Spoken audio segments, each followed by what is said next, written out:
welcome everyone. Hello, and a warm welcome to the launch of the ebook, Growing Green Hearts, Inspiring the Next Generation with Planetary Health Education. My name is Jelena Malogajski. I'm the Education Director with the Planetary Health Alliance, and it is my great pleasure to welcome you all today to this conversation, not only about this newest addition to PHA's educational resources, which we are very proud of, but also to this conversation about the importance of educating children about planetary health. The essence of Growing Green Hearts lies not just in its innovative approach to planetary health education, but also in its commitment to spark a global transformation starting with our children. And it underscores the need to bridge the gap between knowledge and action, but also between learning about our planet and living in harmony with our planet. By weaving together stories, ideas, and experiences from diverse educational contexts, this book aims to inspire not just children, but also educators, parents, and policymakers to embark on a collective mission. And that is a mission that recognizes our intrinsic connection with nature and the critical role that education plays in nurturing stewards who will protect and cherish our planet. There are several important reasons for starting planetary health education for children earlier rather than later. If we start early, I believe we are leveraging children's natural curiosity, their capacity for learning, and their innate connection to the natural world. And we can set the foundation for a lifetime of environmental stewardship. And also we prepare them not only to face the world challenges, but also to lead the way in addressing them, which I believe that's something that will do better than we are able to. And the other reason is in numbers. If you look at numbers as of 2019, 36% of the US population had graduated from a higher degree institution. And that number is even lower when observed globally, with just around 7% of the global population graduating from college. But if you look at the numbers of graduation rates for high schools, they are much higher. So they are 66% of globally, and 90% of students graduates from high school in the United States. So that highlights the fact that if we want to reach the highest number of young people and make the strongest possible impact, we need to start earlier. The ebook we are launching today has been organized and co-authored by Tatiana Camargo, Associate Professor at the Federal University of Rio Grande do Sul, who is also PHA's Education Fellow, and 32 other authors from the PHA's Latin American Hub. I'm very excited to introduce Tatiana. I've been very happy to work with her on the final touches for this amazing book, and she will share with you more about the process of creating the ebook, introducing 4 of the authors of the ebook who are with us today. So over to you, Tatiana. Thank you, Jelena. I'm really happy to be here today. It was like 2 years, a history of 2 years in constructing, imagining, desiring, dreaming about this book. So seeing this today, seeing so much faces here and seeing the result of our work, because you helped too much in the final steps, and it was so crucial to make it happen today. So I want to start saying that I'm really grateful for this opportunity, grateful for all the wonderful people that I met in the process. And I want to start thanking, saying I'm really thankful for all those support of PHA, and I will not name everybody because I will forget somebody, and just saying that thanking you, Jelena. I want to thank all the PHA team that was so, they supported my idea, and I will tell you about this process of dreaming this book and how this became this ebook that we see today. So in 2021, when I entered to this PHA team, Planetary Health Alliance team, as Education Fellow, my first proposal at seeing all the amazing work that Planetary Health Alliance was already doing about the education in universities, especially for health courses, I start to wonder that we should do this. We should invest time, energy of the Planetary Health Alliance and all the institutions in doing this in universities, but we shouldn't forget to start this earlier. As Yelena said, we should start by the basis. And the idea of this book was born with this proposal of starting to work with planetary health.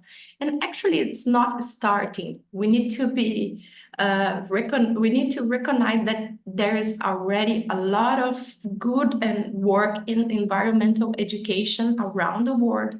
This is already a traditional field in science education, but I believe that the planetary health education for children brings new elements that we could contribute to this tradition of environmental education. So the idea was born in this context of joining as education fellow in a process that the Planetary Health Alliance was already conducting activities in educational plans for universities, but we, as Planetary Health Alliance team, we accepted this challenge of dreaming and thinking and organizing some very, very small and initial steps of what could be a planetary health education for children.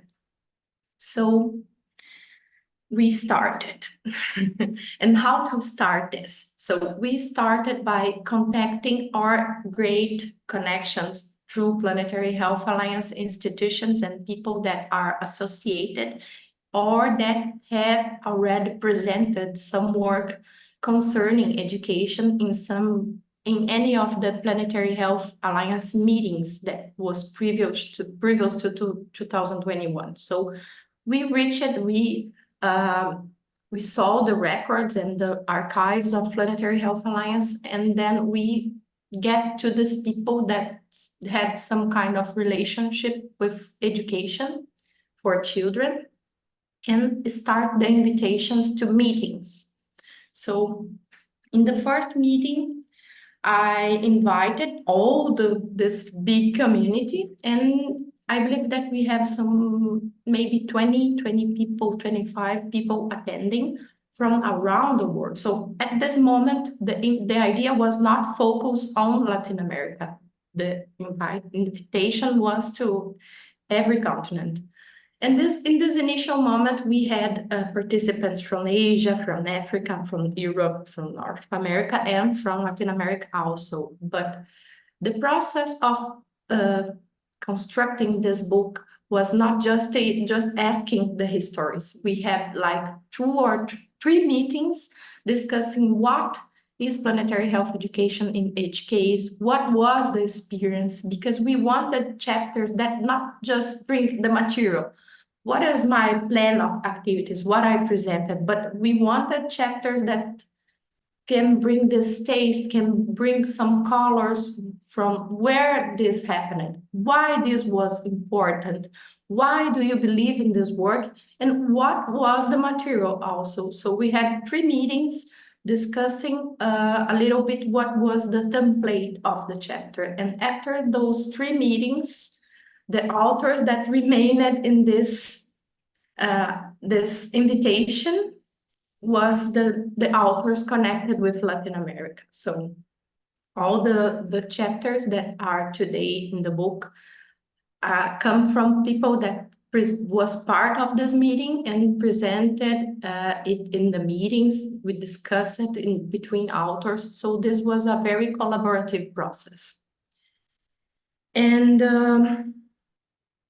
after this, we passed some time to organize the stories. We had to translate this because much of the stories was written in Portuguese, and we translated to English because we believed that it was important to have these stories in English and pass through an editing process. And then today we have this baby book here that I want to show you. Let me see if I could just share the screen here. Let me see if I can make it larger. Oh.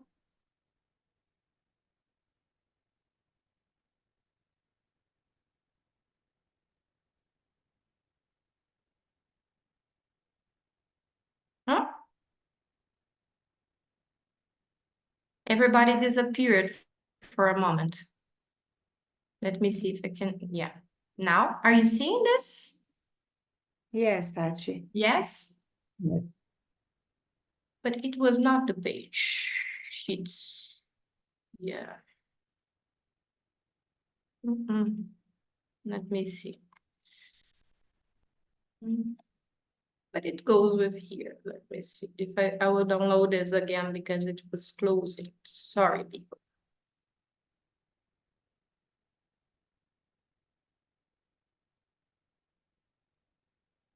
Yeah, now. This is our baby here. It is named Growing Green Hearts. And me, Yelena, Jennifer, which is also education fellow and was very active in the process of finishing this book. We had a kind of consultation in the Planetary Health Alliance team, and then we choose this beautiful name that we like it because it sounds good, Growing Green Hearts.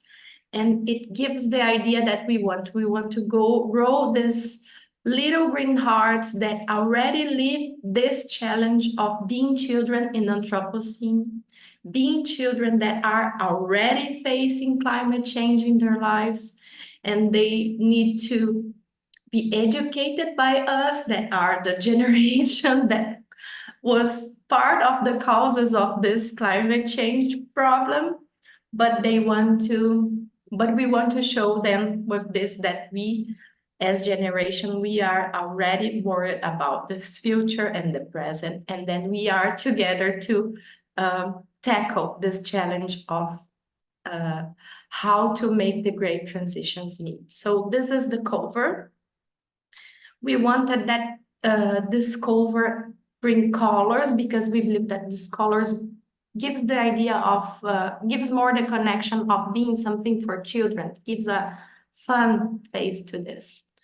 So this is the summary that brings here all the chapters. Each chapter tells about experience in planetary health education with children, and they are not homogeneous between them. So in some chapters, we will see materials as the chapter of educational NIPSEC, which is called in Spanish Alforja Educativa, which Silvina, the author, will present after. This is a project that has already 10 years of history. It works in more than 10 countries in Latin America. So this is a very consolidated story of a material of an activity in planetary health education. But we also have activities that are conducted by one teacher in one school, and also had a great impact. So we want to share these differences.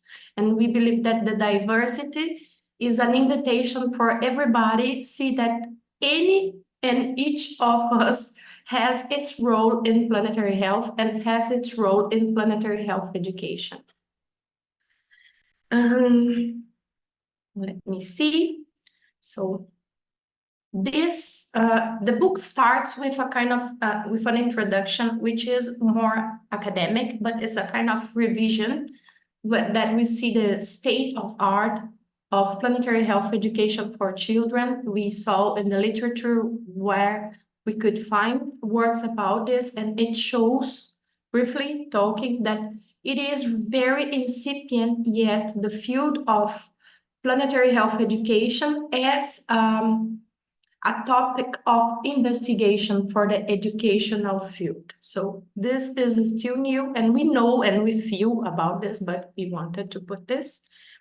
And then after this comes I will not show if I, yeah, this gives us the idea, this is the description. I just want to show you one chapter for you. This is a description, what we found, and then comes the chapter. So this is the chapter of Thais Preza Martins, which tells about an activity conducted in a school in Porto Alegre, which is here near where I live in South Brazil. And I will not pass through all the chapters. I want to leave room and space and time for our authors, but just to show you, if you will find this in the Planetary Health Alliance page, I'm holding here. It has a special page, and we could download, you can download this beautiful ebook here. So today after the launch, please share with your groups, share in the schools, share with friends. It's free, it's open, and we are very happy to share this work with you.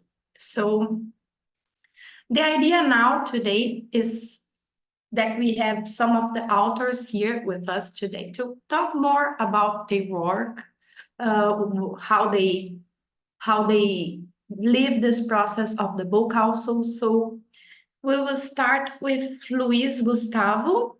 Please, Luis. Luis Gustavo Arruda is a biologist. He is from Brazil also, but he's much more than a biologist. No, Luis, he is a teacher. He is an activist.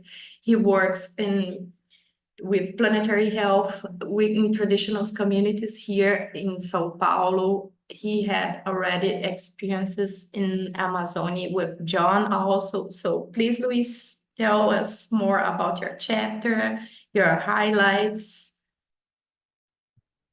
So hi everyone. I want to start with this huge thanks to Professor Tatiana for inviting me and all of these teams I am part of to share our experiences, our perspectives, and how do we see and act for planetary health education. So thanks so much, as well as everyone here, Elena, Nicole, and Jessica also. As Professor Tatiana said, I have a background in biological sciences, and recently I'm holding a PhD focused in environmental education. And I'm so proud of this ebook. I mean, I want to have myself a printed version because it has so many diverse initiatives, which I was part and of, not only by these results, which are all amazing in planetary health education, but mainly focusing the processes. This process of writing, getting everybody that's here together and creating this ebook for sharing. And on my standpoint, on my point of view, I'm pretty convinced that also those initiatives that are registered in those chapters, they were also collaborative among us, the authors who were developing the initiatives, but also many participants who took part in each of them. I'm gonna try to be brief in here because there are a few chapters which I had the pleasure to be a contributor. So I'm gonna start with the first one in the order, which was a multidisciplinary activity proposal on nutrition in terms of planetary health, which was focused in this activity for schools, but it's aimed at creating a kind of monitoring on the health status in the territories. So the main idea is to empower students to become citizen scientists and to gather data about how is hunger where they live. So this is absolutely embodied in national curriculum standards and also the PHA learning standards. This is an ongoing initiative. We had this course for teachers last year. It was a 30 hours course, sorry, which we had teachers from all over Brazil. and we had this absolutely positive feedback, mainly because of this social contribution on the school's behalf, like engaging their students in actually becoming scientists in their territories. So I have to thank so much, not only Vanessa, Beatriz, and Shana, who also written this chapter, but Professor Antonio Saraiva and Professor Aline Martins, which were huge supporters of this initiative in Brazil, which I have to mention started as the education working group in the Brazilian Planetary Health Club, which was also full collaborative development. Do I have a few more minutes? Like 1 or 2 minutes? 2 minutes, 2 minutes, yeah. Okay, I'm gonna be faster. So the second chapter I would like to talk about is the planetary health as an undergraduate course in biological sciences, which we implemented the study case by Duff and collaborators, which was named Putting Food Needs First. Is also a PhD study case for us to develop it within our environmental spaces. And I guess what is the most beautiful part of this chapter is that it shows how planetary health education can be applied across multiple spaces. And by this, I mean, this was a 6-hour course, which we had more than 30 participants, mainly from biological sciences undergraduate course. And they were absolutely interested in learning more about planetary health and acting for planetary health in those transdisciplinary approaches. And the last one I would like to talk about, I won't talk about the intercultural learning part. I would like to leave this to John. And I would like to introduce this nature science-based education promoting health in protected areas in Brazil, which is the project it's in the deep of my heart, actually, because I guess it acts not only for education, but also it acts for environmental conservation. And by this, I mean, we have those protected natural spaces in Brazil, which they are absolutely important for mitigation and adaptation eventually concerning climate change. And it's well known, we have to occupy these spaces. We have to bring students, we have to bring teachers, we have to bring society to those natural protected areas. Otherwise, they won't work simply because the general population won't understand why they now start having restrictions in accessing those spaces. So it's an absolutely fun, dynamic, the Global Climate Change Trail, which was provided by the Coastal Ecosystems Project. Well, you can see more about it in the chapter. So huge thanks to everyone and also the colleagues who are present here. Thank you so much. Thank you, Luis. It's difficult because in 5 minutes presenting too much things that I know that you are already doing and has done about planetary health education in the last years. So thank you, Luis. Congratulations. I hope you are finishing. Have already finished it, I don't know, but finishing your PhD and you have too much to contribute for our movement of planetary health education. So thank you. Next one, I come from Brazil and I will go, she is in Argentina, but she will speak about a project that is based in Ecuador. So we are going through Latin America. So please, Silvina will speak in Spanish and has a presentation in English. So I ask you to be patient because we are trying to be to accept and gives room to this diversity of languages in Latin America also. Silvina, ¿estás ahí me oyendo? Sí, sí, sí, estoy acá. Hola, Hola, Tatiana. hola. Hola, hola a todos y todas, todos que estén por aquí. Veo algunas caras conocidas por allí. Bueno, en primer lugar, sí, esto que voy a hablar en español y la presentación está en inglés, un poquito más larga de lo que suelen ser los textos. Pero bueno, en primer lugar, agradecer profundamente a esta invitación que nos hicieron a participar de este libro, que es una herramienta poderosa para la educación, sobre todo una herramienta para los educadores, para los docentes, y en definitiva es una herramienta para los niños, ¿no? Para los niños y niñas y todas las generaciones que tienen el derecho a seguir habitando este planeta de una manera saludable. Así que a nombre de REAC Latinoamérica y de su director, el doctor Arturo Quispe, felicitaciones en primer lugar a Tatiana y a todo el equipo por este gran trabajo y bueno, y un profundo agradecimiento. Yo voy a compartir entonces... Tiene ahí en share screen y yes. ¿Me dicen si se ve bien? sí, solo necesita poner en modo presentación. Ahí está. Ahí. Ok. Bueno, primero contarles que, bueno, que la alforja educativa nace de la unión entre REAC y el Centro Niño a Niño, y lo pensamos de esa manera, ¿no? Como un puente entre salud y educación.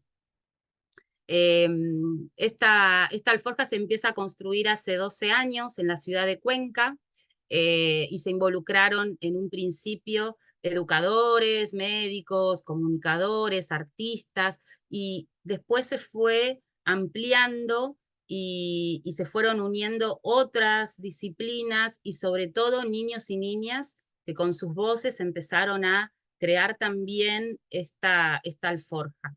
Desde Cuenca comienza a expandirse por Argentina, por Perú, por Bolivia, Salvador, Guatemala, y es en el año 2022 que nos acercamos al grupo y al Grupo de Salud Planetaria de Brasil, y creo que todas estas coincidencias, sobre todo en el enfoque que tenemos, han hecho que también esta alforja pueda ser traducida al portugués y pueda comenzar también a caminar por otros países de Latinoamérica y del mundo. Y de esa manera también se tradujo al inglés y al quichua en comunidades indígenas de Ecuador. Muchos fueron los docentes, educadores que se han formado en el uso de la alforja, sobre todo en sus aspectos teóricos, en las interrelaciones que tiene y en sus prácticas, ¿no? En lo que busca, en lo metodológico, sobre todo. Y lo hemos hecho a través de cursos de formación de formadores, tanto presenciales como virtuales. Quizás hay más de 1000 docentes en Latinoamérica que han pasado por las formaciones de la alforja y quizás duplica o triplica o cuatriplica el número de niños y niñas a través de estos docentes que han conocido también y que sobre todo han podido ampliar sus percepciones, ¿no? Sobre el mundo, sobre el planeta, sobre las bacterias, sobre el mundo microbiano, ¿no? Creo que este material, además de lo novedoso en sus contenidos, en sus temáticas, en la forma de abordarlos e interrelacionarlos, se arma una trama entre las temáticas del agua, del alimento, del aire, del mundo microbiano, de los antibióticos y de las bacterias, que hacen, al comprender la salud de una manera mucho más integral. Esas son las coincidencias que tenemos sobre esta visión de que la salud es la salud del planeta, ¿no? Y está sobre todo sustentado en una propuesta metodológica que se centra en el niño y en la niña. Tiene la mirada puesta allí, sobre todo sobre sus derechos, sobre el derecho a la salud, a la educación y a la participación sobre todo. La metodología niño a niño propone esto, ¿no? Y creo que es la esencia y el corazón de la alforja, es pensar en el rol participativo y protagónico, activo de los niños y las niñas, no solamente en las temáticas que nosotros proponemos, sino en todas las que a ellos los pueden estar afectando, ¿no? Y esta metodología lo hace desde el juego, lo hace desde el arte, desde la participación real y con una idea sobre todo transformadora. Hay muchas experiencias que se les puede contar, que ustedes también pueden ver, que se han desarrollado con la alforja educativa, que tienen que ver con cuentos, con videos, con foros de participación, con historias, en donde sobre todo se intenta ver y resaltar las voces de los niños y niñas. Quizás, bueno, hay algunas que son como más, o bueno, que a mí realmente me emocionan, que es, por ejemplo, la de Huerta y Mundo Microbiano, que creo que hay algunas que son experiencias que no solo hacen a la formación de los chicos que lo pueden realizar en la escuela, sino que hacen a la formación para la vida, que en definitiva es o debería ser a lo que los chicos van a las escuelas o a compartir con sus pares. Bueno, eso es un poquito de la alforja. Estas son otras imágenes del juego acceso al agua y lavado de manos para prevenir enfermedades infecciosas, que es otra de las propuestas de la alforja, una propuesta lúdica. Bueno, y la alforja está para convidar a todas las personas que quieran, está para que la usen, para que la compartan, para que se apropien de ella, para que se enamoren también. Y bueno, ahí está el link y mi correo en donde la pueden encontrar. Gracias. Gracias, Silvina. Thank you. And what is really beautiful in this process is that how this movement to put this ebook, Growing Green Hearts, in the world, make us more close. So Silvina brings here the history of Alforja Educativa, which is educational knapsack. And through this process of constructing and developing together these chapters, we, and me, and as Planetary Health Alliance Education Fellow, but me as a professor in Brazil also, and as part of the Brazilian Planetary Health Group, we started to do things together with REACT Latin America. So we had already launched one translated book. We had conducted courses for teachers, and we are still doing these courses here in Brazil. So this Growing Green Hearts has already give some sprouts now in Brazil, and this is so beautiful to see here. Entonces, estaba Silvina solo hablando que este proceso de escribirnos juntas nos aproximó y ya tenemos en estos 2 años muchas cosas juntas. Este capítulo, pero también la traducción de la alforja, las clases, los cursos con los profesores, con estudiantes. Y esto es lo más lindo de los procesos, de cómo se va construyendo cosas y estos corazones verdes ya. Estas semillas ya están así como dando floreciendo y ojalá florezcan y crezcan muchísimo. Entonces, muchas gracias, Silvina. Thank you so much. And give my special thanks to Dr. Arturo from REACT Latin America also. Gracias. So, from Ecuador and that beautiful mountains that you saw in Silvina's PowerPoints, we come back to Brazil, but to another place, to Bahia. So Neuzair, are you here with us?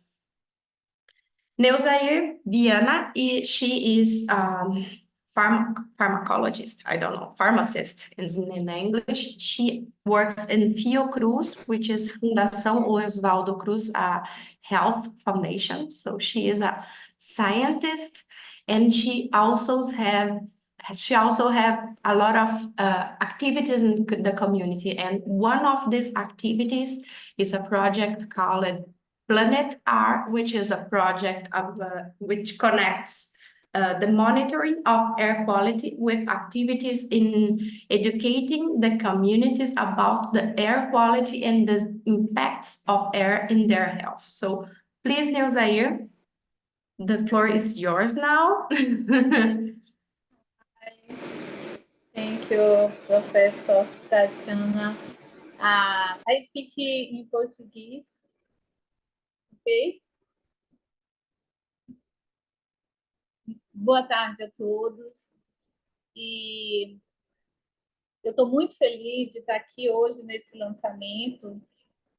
Para mim é uma honra estar aqui compartilhando um pouco da nossa experiência e trazendo aqui algumas questões, né, nesse e-book. Gostaria de parabenizar a todos envolvidos nesse projeto, e em especial a professora Tatiana, e agradecer a todas as pessoas que ajudaram a construir esse lindo projeto. Eu sou Neuzair Viana, como a professora Tatiana apresentou.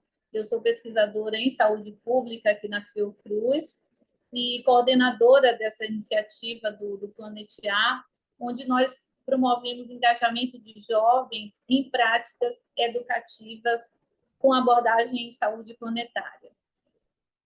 O nosso projeto ele foi desenvolvido em áreas de alta vulnerabilidade social e ambiental, numa ilha aqui em Salvador, onde habita populações quilombolas. Nós envolvemos nesse projeto também jovens de escolas públicas, também no entorno ali do subúrbio ferroviário de Salvador, e conseguimos nesse projeto engajar diversas partes interessadas, como líderes comunitários da Ilha de Maré, também professores da rede pública de Salvador, profissionais de saúde e também tomadores de decisão nesse projeto. As atividades na escola elas foram lideradas pela professora Kênia Lopes e também pela aluna Iane Kathleen, e lá elas desenvolveram as atividades com conteúdos interdisciplinares, trazendo, então, a abordagem em saúde planetária.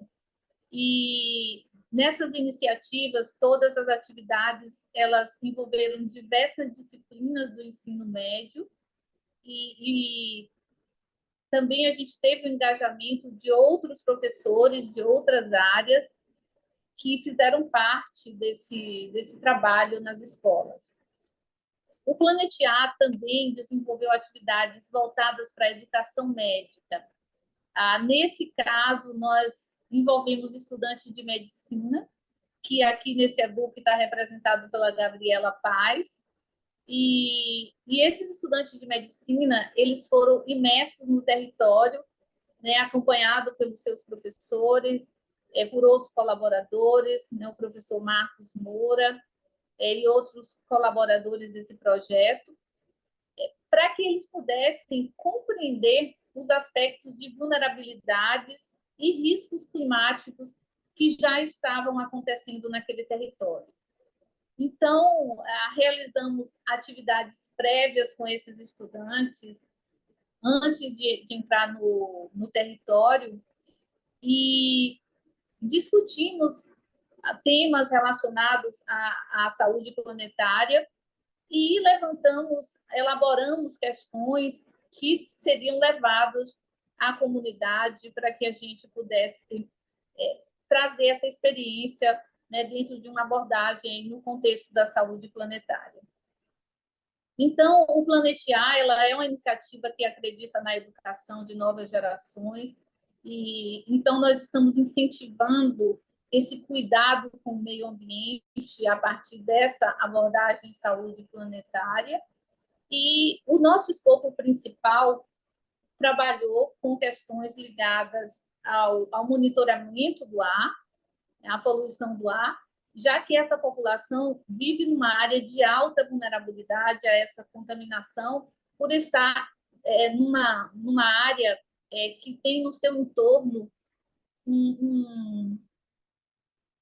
uma concentração de indústrias, né, que tem impactado naquela região. Além de trazer para esses estudantes as ferramentas que foram utilizadas para o monitoramento do ar, seja ela através de sensores, né, de baixo custo, mas também outras ferramentas alternativas como o biomonitoramento, nós conseguimos promover nesses estudantes o que a gente chama de ciência cidadã, onde eles se aproximaram dessas ferramentas, dessas tecnologias, para que pudessem entender esse processo de monitoramento, né, nesse caso, da poluição do ar.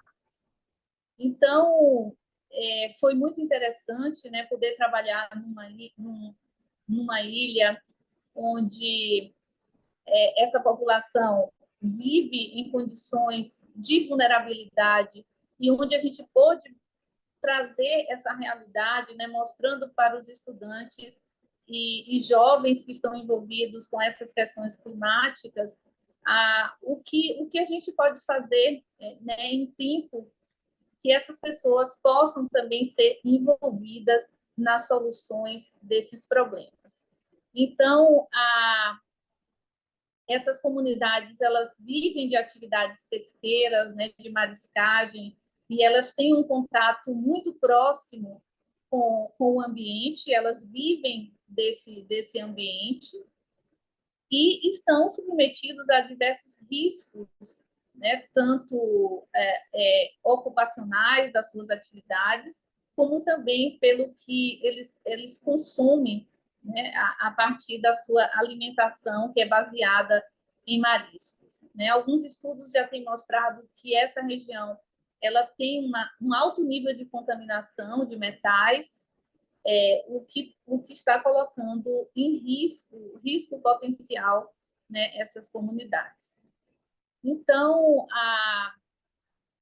o Planetear foi, então, essa experiência de envolver jovens, tanto da educação básica como da educação médica, para que eles pudessem ter essa experiência no território.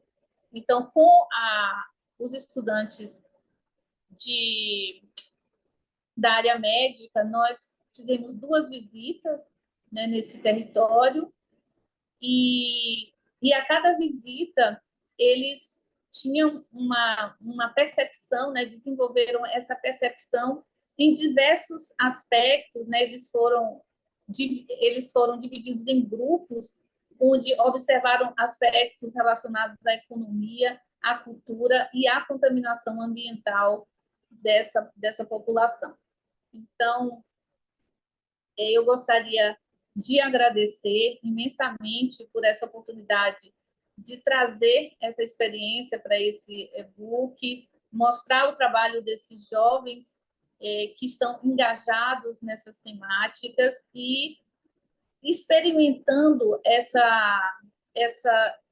essas atividades, né, em loco, conhecendo os territórios e conhecendo os reais problemas que essa população está vulnerável. Então, agradeço mais uma vez por essa oportunidade e parabéns a todos os envolvidos nessa iniciativa.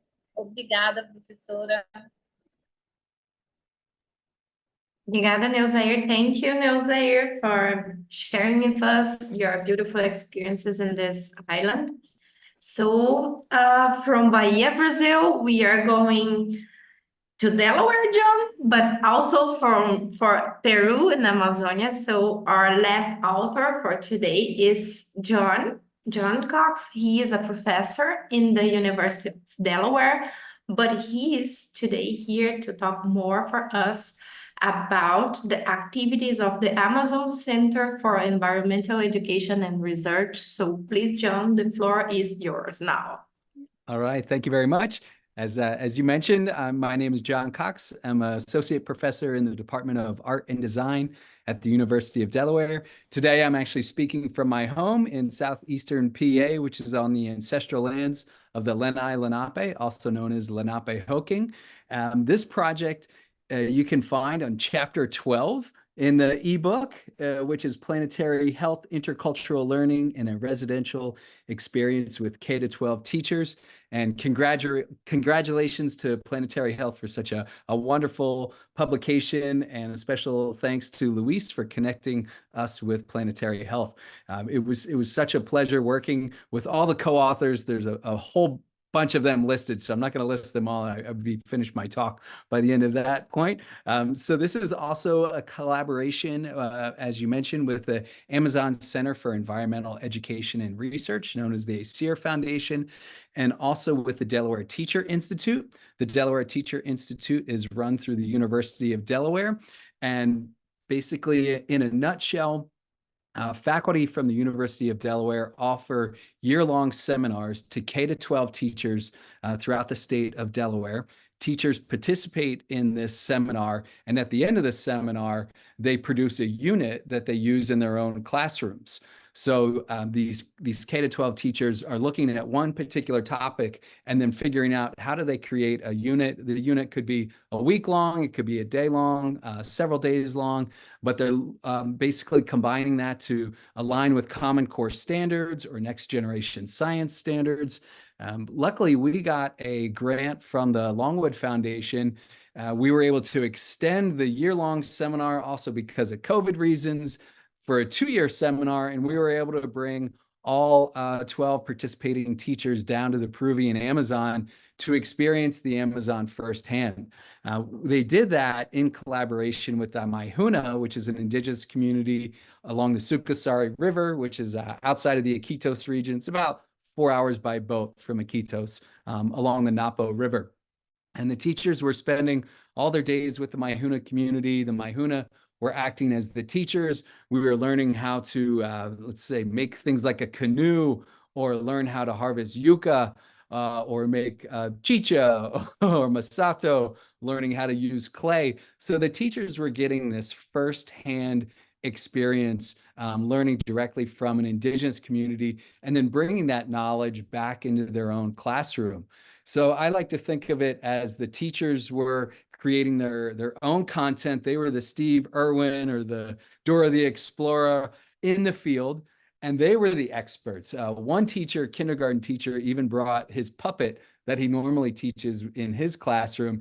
He brought his puppet, Sam, into the Peruvian Amazon, and Sam was interviewing different scientists that were with us, ornithologists, and also the Maihuna community members. Another teacher, 7th grade teacher, did a whole unit on stingless bees, and then connecting that to, we have stinging bees here in Delaware, but the bees are really important for agricultural crops. So her students were learning about that. Both the teachers say this is their kids' favorite unit in the classroom. The kindergarten teacher actually taught a unit in math, and he did a paper outline of the largest leaf in the Amazon, and which is bigger than him, and he's about 6'2" or 6'3", very tall man. And then the largest leaf that you find in Delaware, and I think you can fit about 50 or 60 of the largest leaves in Delaware into this one leaf that's found in the Amazon.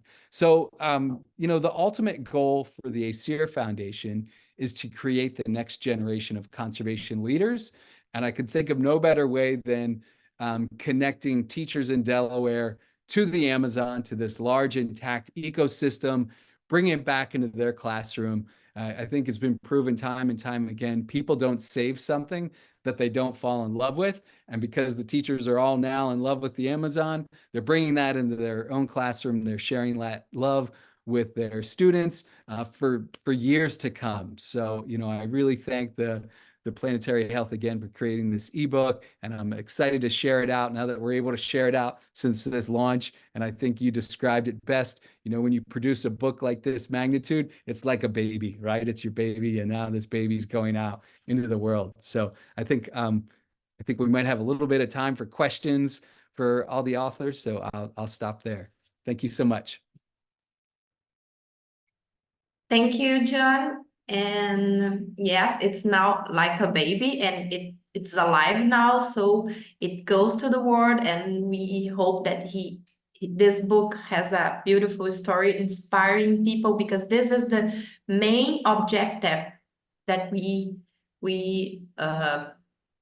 wanted with this book, to inspire people to see that, as you said, we need to share knowledge, but we need to share this connection with nature. We need to share this emotional connection with nature, and we need to to show people how to base it in this emotional connection and this knowledge, how to create movement, how to create activities in the community to make this happen in the daily basis, make the planetary health acting in the daily basis. As teacher, I am a great admirer of the education. We have in Brazil a very important author in education. I don't know if you know him. He is called Paulo Freire. And one of his in one of his books, he says that education alone doesn't change the world, but without education, any change is possible. So I really believe that education is the fundamental basis, the pillar to we start this transition. So thank you so much. Thank you for everybody that is here today. I invite you all to go through the book, discover more of the chapters, and share, please, with your communities. And I hope that this is the first one, and that we have more growing green hearts, glowing blue, glowing colorful hearts through all the world, sharing more activities and stories of planetary health education. So thank you. I will pass to Yelena. Oh, okay. Yes. Go. Tatiana, I would just we have only a few minutes left, but if there are any questions that people would like, we have 2-3 minutes before we, I would just like to leave some. Yes, Flavia, please go ahead.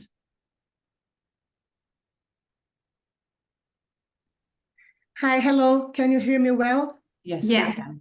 I'm sorry for the light. I am in my son's bedroom.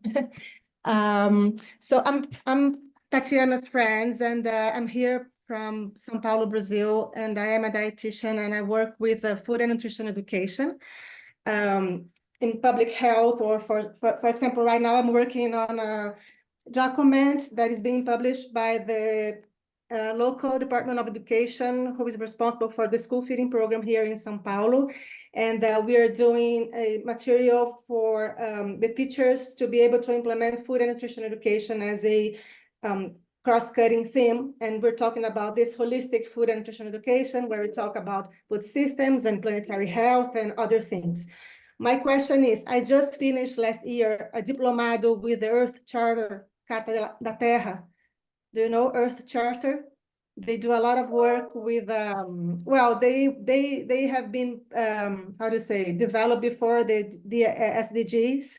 So I think it was 1992, and they incorporate a lot of things for a better world, social justice, and love for all, well, for all living beings in the planet, and a lot of spirituality. It's not religion, it's a spirituality. So they talk about cosmovision and how our colleague just mentioned that if we want people to change, they have to start valuing nature. They have to feel connected, because we only take care for the things that we love, for the things that we value. So we cannot do anything if we have people living in the city, you know, between four walls, and wanting them to take care and to care for nature. But I'm just wrapping up.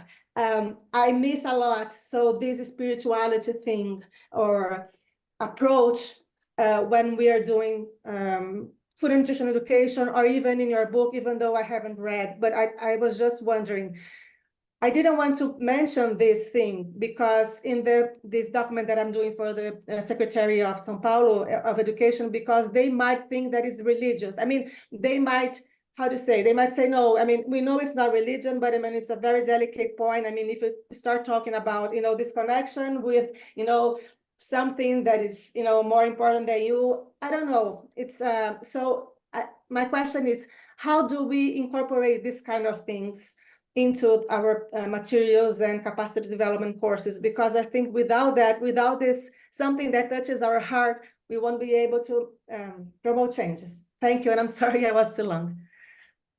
Thank you, Flavia. I will try to answer. I don't know if I have the answer, and if somebody else wants to make a tentative answer, goes after me. So Flavia, in my point of view, in this book, maybe we don't have this spiritual concept because, as I said, this was a collection of histories made with invitations. So we constructed from what came for us. So the authors don't mention this as spirituality in their work, but I believe that this is a very important dimension. And I don't know if you have already checked the Planetary Health Alliance site. The page, they have some good projects. We had the constellation projects. We have very good and beautiful material talking about spirituality. And this is so different from this religion view, but I understand you. Sometimes when I talk about this, and even when I talk about Planetary Health Alliance, it sounds as some kind of religious or tree hug thing here in Brazil. But I believe that in this book, the spirituality comes in this intercultural relation, in this connections with territories, connection, as John mentioned, the Amazon setting. All this brings relations, profound relations with spirituality, because the traditional communities, they don't have a dimension of spirituality which is separated from nutrition, which is separated from nature, which is separated from life. So spirituality is in life. It's in any act that spirituality is posed, is working on. So I believe that in this work, in my point of view, we work with spirituality, not naming this as spirituality, but much with this intercultural process of understanding nature and understanding these connections with nature. But yes, I do believe that we should try to seriously consider spirituality as in research topic for planetary health.